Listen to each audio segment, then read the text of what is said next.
But there's quiet in the PDP over the unusual quietness of the River State Governor Nyesom Wike after its presidential candidate picked Governor Ifeanyi Okowa as his running mate.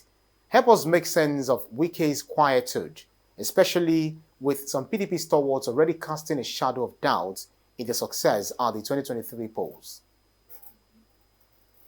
You see, ideally,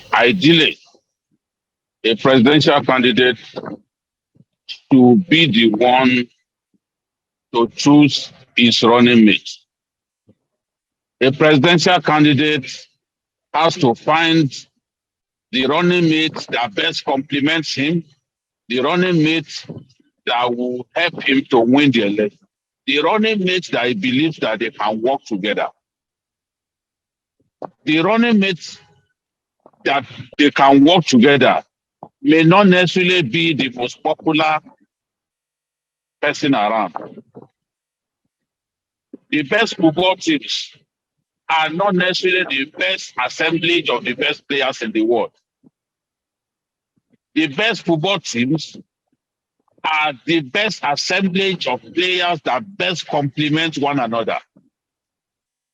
You see teamwork, everyone jumping in, everyone fighting for the other person, helping the other person to achieve his aim. But in our kind of politics, what we see is stakeholders, political party leaders, wanting to decide for the presidential candidate who should be his running mate. And we've seen situations in which running mates were forced on standard bearers of parties, and they ended up finding it difficult to work together, leading to impeachment of the running mates in some cases, talking about governors, leading to the president fighting his running mate just after they got into office. The example of Asiwaju Bola Ahmed Tinubu comes to mind.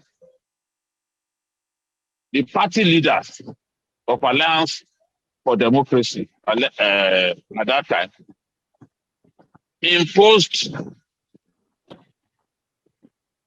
Ola Faulkner on Asiwaju Bola Ahmed Tinubu, and they were quarreling from the first time, literally from the first day, because Faulkner contested against Tinubu for the ticket. As far as he's concerned, this is somebody that she could have defeated. Now she's made to work under that person. The other examples, in Sokoto State, Muhtari Shagari contested for the governorship of Sokoto State on the platform of the PDP. Then President Obasanjo told him, look, step down for Magatakada Wamako. Wamako led the party to victory. And Mutai Shagari was asked to be its deputy. What did we see? They never liked one another. They continued to fight. Until they left office. They never really agreed with one another. So in this case, I believe that having a committee of the PDP screen so-called potential running mates for Atiku was wrong. Atiku should have been allowed to pick his own running mate. Because by the time that committee started its work, invariably, an overwhelming number of people in that committee supported Wike being Atiku's running mate. Not many people will want to have Wike as their running mate. Let us tell ourselves the truth. Clearly, the choice did not make Atiku happy. Atiku wanted somebody more sedate, somebody calmer, somebody that he felt was more cerebral, somebody that he felt would best compliment him, somebody that he felt he would feel comfortable to work with. He found that person in Ifeanyi Okowa, the governor of Delta State. But Wike feels very bad that despite the fact that he came tops,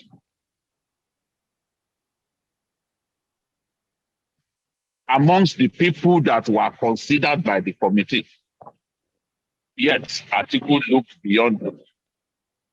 He is not happy. His supporters amongst PDP governors are not happy. And I can tell you a good number of the PDP governors from the south are not happy. Two things do not make them happy. They expected that power should shift to the south. They asked for it. They pushed for it. But at the end of the day, Atiku prevailed at the convention, thanks largely to the decision of the governor of Sokoto State, Tambua, to step down and give him the chunk of votes that normally would have gone to Tambua from the Northwest especially. So the governors are disappointed that he didn't choose the person that they wanted. Wike is disappointed that despite the fact that he came tops, Atiku decided to ignore him.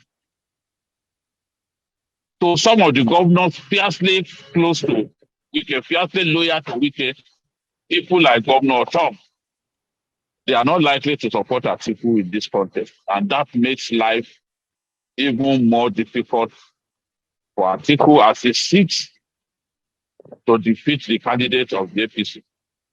That's why they need to work hard to bring Wike on board, bring him to their side.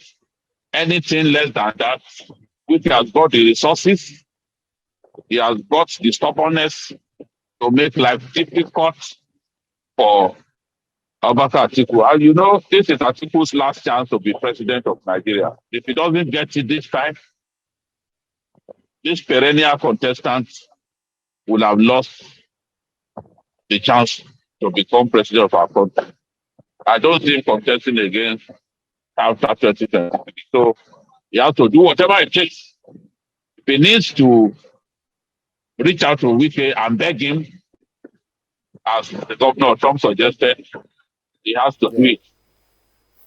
You can see that his response to Fayoshe's suggestion that Wike was badly treated and that he would not support Atiku was a very reasonable, measured response. Because he knows at this time that you do not fight fire with fire. You cannot respond with fighting words. To respond with fighting words, you make the situation worse.